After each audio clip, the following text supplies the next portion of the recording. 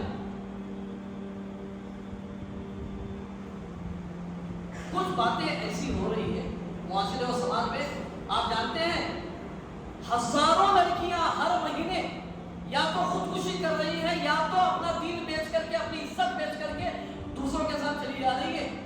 یہ پچھلے مہینے کی 82 بچیوں نے رجسٹرار کورٹ میں جو ہے اپلیکیشن دیا, 82 بچیوں نے. کہاں ہیں ہم لوگ؟ ابھی بھی ہم رسم و رواج میں ڈوبے رہیں گے, ابھی بھی ہم اللہ کی نافرمانی تن بناتے ہوئے کریں گے, ابھی بھی ہم اللہ کی نافرمانی ڈی جے اور ڈولبی پہ کرتے رہیں گے, ابھی بھی بڑے سے بڑے لوگوں کو بلا کر کے اللہ کے رسول کی سنتوں کے جنازے نکالتے رہیں گے.